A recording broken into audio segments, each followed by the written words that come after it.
Salutations chaleureuses, chers pandas. J'espère que vous allez bien aujourd'hui. Aujourd'hui, on se retrouve pour un tout nouveau podcast et cela me fait beaucoup plaisir. Alors, je vais me dépêcher un petit peu parce que je dois partir à 10h20 au travail. Et justement, parlons de travail. Dans ce podcast, je vais aborder le bien-être au travail. Imaginez-vous vous réveiller chaque matin avec l'envie d'aborder toutes les tâches variées de votre journée. Et peu importe le travail que tu effectues dans ta vie.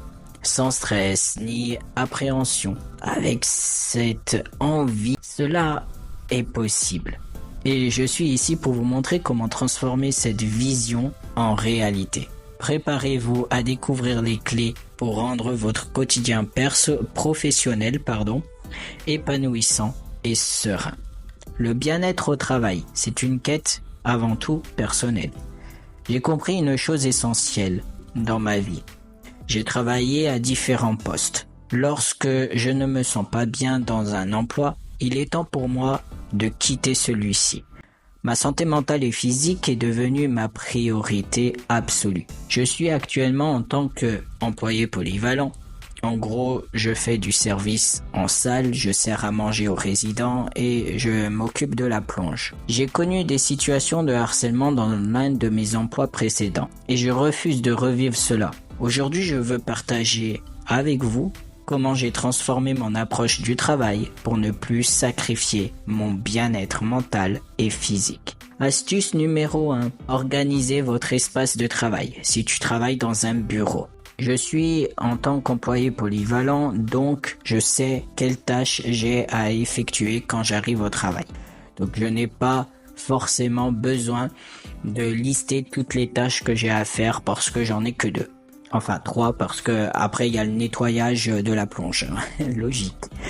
Si tu travailles toutefois dans un bureau, crée un espace de travail organisé qui vous permet de gérer efficacement vos responsabilités. Utilisez des outils simples comme des listes de tâches manuscrites, un tableau blanc pour visualiser vos priorités et rester sur la bonne voie.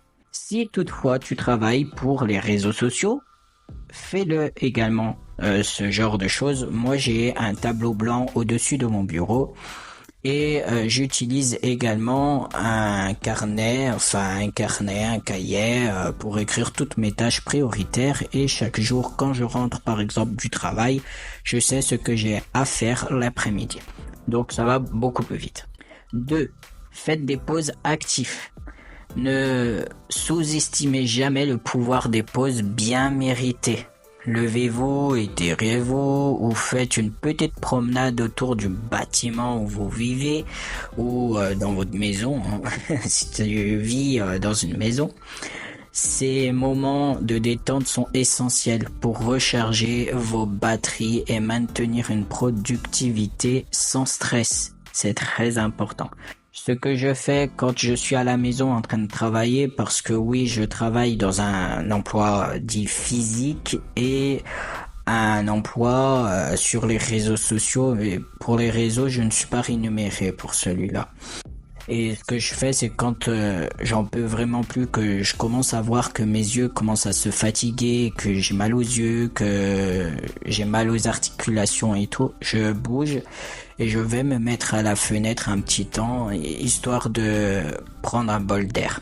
Et cela me fait beaucoup de bien. Astuce numéro 3. Cultivez la positivité, c'est très important. Entourez-vous de collègues positifs et engageants. Également, entourez-vous de gens positifs et engageants si tu travailles pour les réseaux sociaux. Participez à des activités de groupe ou proposer des pauses café pour renforcer les liens. Un environnement positif est très contagieux et peut transformer votre journée. Le travail que j'effectue en tant qu'employé polyvalent, tout le monde est super bienveillant à mon égard. Et cela m'a permis d'accepter le CDI qu'on m'a proposé et aujourd'hui je suis embauché et j'en suis très satisfait. Je gagne certes beaucoup moins d'argent, mais je suis beaucoup plus heureux parce que question de manque de respect, question de harcèlement ou autre, cela est pris en compte dans l'immédiat.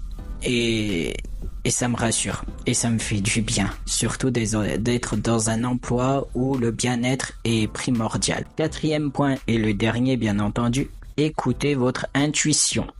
Je suis actuellement en train de travailler sur mon intuition parce que par moments j'ai du mal à comprendre les signes. Apprenez à écouter votre intuition et à reconnaître les signes de mal-être au travail. Si vous ressentez du stress, de l'anxiété en pensant à votre emploi, il est peut-être temps d'évoluer, de prendre conscience aussi qu'il faut partir. Prenez également peut-être le temps d'évaluer vos options.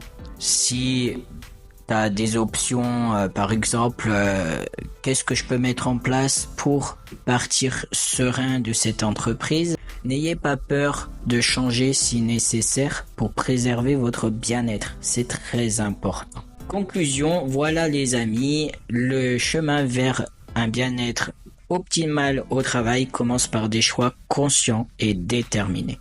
Pour protéger votre santé mentale et physique, je dois vous rappeler que le travail ne doit pas être une source de stress, mais plutôt un terrain fertile où vous pouvez grandir et vous épanouir. Alors, prêt à faire le grand saut vers un quotidien professionnel plus joyeux?